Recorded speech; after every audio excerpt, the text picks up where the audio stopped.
أشهد أن لا إله إلا الله। আপনারা সবাই জানেন আমাদের দেশের একটা সংবিধান আছে, যে সব দেশেরই আছে। যে কোনো একটা স্বাধীন রাষ্ট্র হলে তার একটা সংবিধান থাকবে, সার্বভৌমত্ব থাকবে, জনগণ থাকবে, ভৌগোলিক সীমানা থাকবে। এই চারটা মূল উপাদান, এটা ছাড়া কোনো রাষ্ট্রই হতে পারে না। বাংলাদেশের একটা রাষ্ট্রীয় সংবিধান আছে। এই সংবিধানের সাথে একে লেখা আছে প্রজাতন্ত্রের সকল ক্ষমতার মালিক জনগণ। তাহলে এখন যদি কোনো ব্যক্তিরা বিশ্বাস করে আবার লা ইলাহা পড়ে, লা ইলাহা ইল্লাল্লাহ মানে হচ্ছে কোনো ক্ষমতার মালিক কেউ নেই, কোনো জনগণ নেই, কেউ নেই। আমাদের দেশের জনগণ ক্ষমতার মালিক। এখন এত ক্ষমতার মালিক হলে তো সমস্যা। সেজন্য জনগণ ভোট দেয়, ভোট দিয়ে ওই ক্ষমতাটাকে হস্তান্তর করে এমপিদের কাছে। এবারে এমপিরা ক্ষমতার মালিক হয়ে জনগণের ক্ষমতা পেয়ে গেল, এরপরে সংসদে গিয়ে বসলো। সংসদে গিয়ে এখন যে কয়জন বসলো, গোটা দেশের জনগণের ক্ষমতা তাদের কাছে। এখন এরা সার্বভৌম ক্ষমতার মালিক। এই প্রথমে সার্বভৌমত্ব আসে। সার্বভৌমত্বের কমান্ড কি আইন বলা হয়। কাজে তারা সার্বভৌম ক্ষমতার মালিক হয়ে গেল, ওখানে মালিক হয়ে বসলো। আপনারা আশ্চর্য হবেন, ফেরাউন যে আল্লাহ দাবি করেছিল, এই ফেরাউন এই অর্থে আল্লাহ দাবি করেছিল। ফেরাউন আসমানের আল্লাহ দাবি করে নাই, এটা দাবি করতেও পারে না, দাবি করলে মানবেও না। চন্দ্র সূর্যের মালিক আমি, আসমানের মালিক আমি, এই দাবি কেউ করতে পারে? এই দাবি ফেরাউন করলে ওরে কেউ মানত, থাপ্পড় মারত ওরা। তাহলে বোঝা গেল ফেরাউন এই যে আল্লাহ দাবি করেছিল, ভালো করে বুঝবেন আমার জাতি কত যে অজ্ঞ। এরা মনে করে ফেরাউন আল্লাহ দাবি করেছিল, এবার আল্লাহ দাবি করলে সেই আল্লাহ কি আসমানের আল্লাহ? এটা দাবি করলে কেউ মানত নাকি? কোরআনে স্পষ্ট বলা আছে, ফেরাউন বলছে আলাইসা লি মুলকু মিসরিন হাযা, এই মিশরের ক্ষমতা কি আমার হাতে নয়? তাহলে বুঝা গেল মিশরের ক্ষমতার মালিক সেই হিসেবে আল্লাহ দাবি করেছে। আমাদের এই লোকগুলো সারা দেশের ভোট পেয়ে তারপরে বাংলাদেশের সর্বময় ক্ষমতার মালিক হয়ে তারা সার্বভৌমত্বের দাবি করছে। এরা কোন আসনে বসলো? এখন আল্লাহর আসনে বসলো। অথচ এই ক্ষমতার মালিক একমাত্র কে? আল্লাহ সুবহানাহু ওয়া তাআলা। আপনারা বলবেন এরা তো আসমা আল্লাহ দাবি করে নাই। হ্যাঁ, ফেরাউন আসমা আল্লাহ দাবি করে নাই। ফেরাউন যে অর্থে আল্লাহ দাবি করেছিল সেই অর্থেই এই লোকগুলো কি দাবি করে? আল্লাহ দাবি না করলেও শব্দটা আল্লাহ নাই, কারণ আরবি তো জানে না এরা। বাংলায় বলে সার্বভৌমত্বের মালিক। তো সার্বভৌমত্বের মালিক কি বলে আল্লাহ আরবিতে? সার্বভৌম ক্ষমতার মালিক। এই সার্বভৌম ক্ষমতার মালিক হওয়ার জন্য কি কোয়ালিটি দরকার? ওটা কোরআনে আছে। আয়াতুল কুরসির এত ফজিলত কেন? আপনার আয়াতুল কুরসির ফজিলত সবার কাছেই শুনবেন, যে সকালে একবার পড়লে সারাদিনে ভূত পালায়, শয়তানে তার ধরবে না। আবার সন্ধ্যায় একবার পড়লে সারাদিনে ভূত তার ধারে কাছে আসবে না সারা রাত্রে। কেন এত এত পাওয়ার কেন? এর মধ্যে আছে আল্লাহু লা ইলাহা ইল্লা হুয়া, আল্লাহ যিনি ছাড়া কোনো ইলাহা নাই, কোনো মাবুদ নাই, কারণ আনুগত্য করা যাবে না। আল হাইয়্যু, তিনি চিরঞ্জীব। তোদের যত আল্লাহ আছে সব মরবে। ওরা দেখা যায় বক্তব্য করতে গিয়ে হা করে চাই থাকে, করে নাই? ওই যে ফখরুদ্দিন, এই বেটা বক্তৃতা করতে গিয়ে বেশি পড়ে রয়েছে। তাহলে বোঝা গেল আল হাইয়্যু আল কাইয়্যুম, যিনি চির প্রতিষ্ঠিত, ওগুলো মরবে না, এরা মরে যায়। লা তাখুযুহু সিনাতুন ওয়ালা নাওম, যাকে ঘুম স্পর্শ করে না, ঘুমের আগে তন্দ্রাও স্পর্শ করে না। তোদের ওগুলো রাত্রে গিয়ে দেখো, 12টার পরে, 1টা পরে, 3টা পরে গিয়ে দেখো কেমন ঘুমায়, নাক দিয়েও টানে আর পিঠ দিয়েও টানে। ভাইরা আমার, এই যে লোকগুলো আছে এরা সার্বভৌম ক্ষমতার মালিক, সার্বভৌমত্বের মালিক। আল হাইয়্যু লা তাখুযুহু সিনাতুন ওয়ালা নাওম লাহু মা ফিস সামাওয়াতি ওয়া মা ফিল আরদ, আসমান এবং জমিনের একচ্ছত্র মালিকানা তার। সার্বভৌমত্বের জন্য মালিকানার প্রয়োজন, মালিকানাই নাই, কিসের মালিক সে? এরপরে বলছেন মান যাল্লাযী ইয়াশফাউ ইনদাহু ইল্লা বিইজনিহি, কে আছে এমন যে তার কাছে সুপারিশ করবে তার অনুমতি ছাড়া? সুপারিশ করতে হলেও পূর্ব অনুমতি লাগবে। দুনিয়া আছে কি ওরকম? এরপরে বলছেন ইয়ালামু মা বাইনা আইদিহিম ওয়া মা খালফাহুম, আগের পিছের সব জানে, আর তোমার এই লোকগুলো কিচ্ছু জানে না। এই জন্য আয়াতুল কুরসির এত মর্যাদা। এই জন্য বলছি ইসলামের সার্বভৌম ক্ষমতা মালিক কে? কোরআনুল কারীমের সূরা আলে ইমরানের 26 নম্বরে বলা আছে কুলিল্লাহুম্মা মালিকাল মুলক, কুল, হে নবী আপনি জানিয়ে দিন আল্লাহুম্মা মালিকাল মুলক, আল্লাহই হচ্ছেন সমস্ত ক্ষমতার মালিক। সমস্ত ক্ষমতার মালিক কে? মালিকুল মুলক, সার্বভৌম ক্ষমতার মালিক আল্লাহ। তো তুতিল মুলকা মান তাশা, তুমি যাকে ইচ্ছা তাকে ক্ষমতা দান করো, মুলক ক্ষমতা। ওয়া তানজিউল মুলকা মিম্মান তাশা, আর তুমি যার থেকে ইচ্ছা ক্ষমতা ছিনিয়ে নাও। অত ইজ্জু মান তাশা, তুমি যাকে ইচ্ছা করে ইজ্জত দান করো। অত জিল্লু মান তাশা, তুমি যাকে ইচ্ছা করো অপমান করো। বিয়াদিকাল খায়রু, সমস্ত খায়রের চাবিকাঠি তোমার হাতে। কোরআনে একটা সূরার নামও আছে, সূরা মুলক আছে না? তাবারাকাল্লাযী বিয়াদিহিল মুলক, এই সূরার অনেক মর্যাদা আছে। তাহলে বোঝা গেল ইসলামের সার্বভৌম ক্ষমতা মালিক কে? আর আমাদের সংবিধানের সার্বভৌম ক্ষমতা মালিক কে?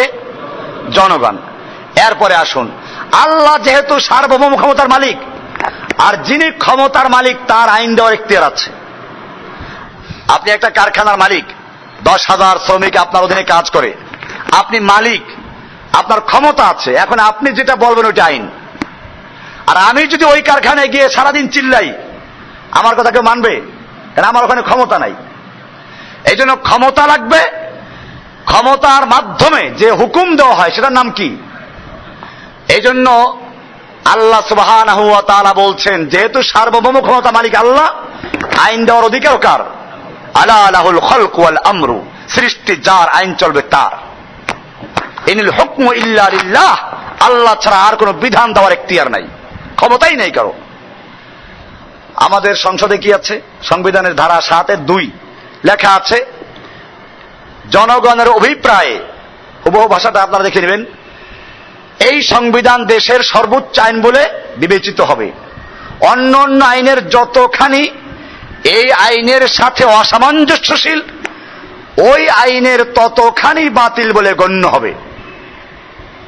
এখন আসুন, এটার দ্বারা যদি এরা অন্যান্য বিদেশের সংবিধানকে বুঝাতো, আমাদের কোনো আপত্তি ছিল না। কিন্তু এটার আওতায় দেখা যায় কোরআনকেও নিয়ে এসেছে। কোরআনের যে সমস্ত আইনগুলো, কোরআনের যে সমস্ত বিধানগুলো ওই সংবিধানের ধারার সঙ্গে অমিল আছে, সেগুলো বাতিল হয়ে গেছে। এই জন্য আমরা দেখি কোরআনের বিধান, চোরের হাত কাটা বিধান চলে না। কোরআন বলছে মদ হারাম, এরা বলল লাইসেন্স থাকলে হালাল, বৈধ। হালাল মানে কি? বৈধ। তো লাইসেন্স থাকলে বৈধ। কোরআন বলছে মূর্তি তৈরি করা যাবে না, এটা হারাম, এরা বলছে মূর্তি তৈরি করা যাবে।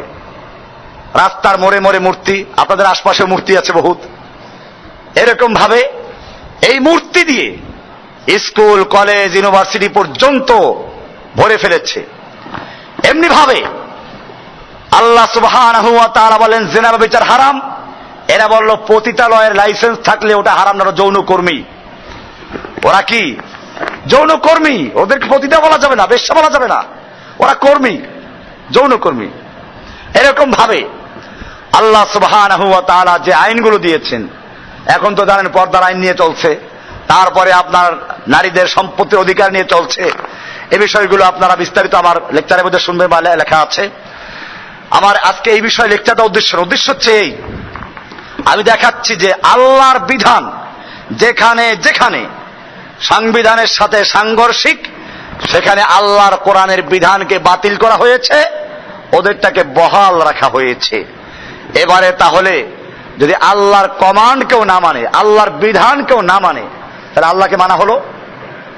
লা ইলাহা ইল্লাল্লাহর মানেই হচ্ছে লা ইলাহা, কোন ইলাহ নাই, কারো আনুগত্য চলবে না। লা মাবুদা, কারো কোনো মাবুদ নাই, কারো ইবাদত করবো না, কারো আনুগত্য করবো না। ইল্লাল্লাহ, কাকে ছাড়া? আল্লাহ ছাড়া কারো হুকুম মানবো না। তাহলে এই সাক্ষী কিন্তু আমরা দিচ্ছি, এই সাক্ষীকে আমরা বুঝে দিচ্ছি। আমাদের তো সেই আদালতের বেচারার মতো হলো, না বুঝে সাক্ষী দিচ্ছি, যেন আমরাও বুঝি না, আর যেখানে সাক্ষী দিচ্ছি সেই সমাজের লোকের আমাদের কিছু বলে না। নতুবা আল্লাহর নবী যেদিন এই ঘোষণা করলেন, সেদিন কি হলো? বলেছিলাম যে আল্লাহর নবীকে ওরা মারতে উদ্যত হলো, আবুল আহাব প্রতিবাদ করলো, পুরা মসজিদ বিকে গেল।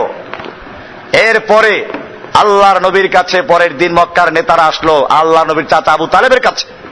আবু তালেব, তুমি একজন আমাদের সম্ভ্রান্ত ব্যক্তি মক্কার, তোমার ভাতিজাকে ভালো জানতাম, কিন্তু পাগল হয়ে গেছে। পাগল হোক আর যাই হোক, আমাদের প্রস্তাব, সে যদি বড় ধনী হতে চায় আমরা তাকে চাঁদা করে ধনী করে দিব। যদি সুন্দরী নারী বিয়ে করতে চায়, মক্কার সবচেয়ে সুন্দরী নারী বিয়ে দেব।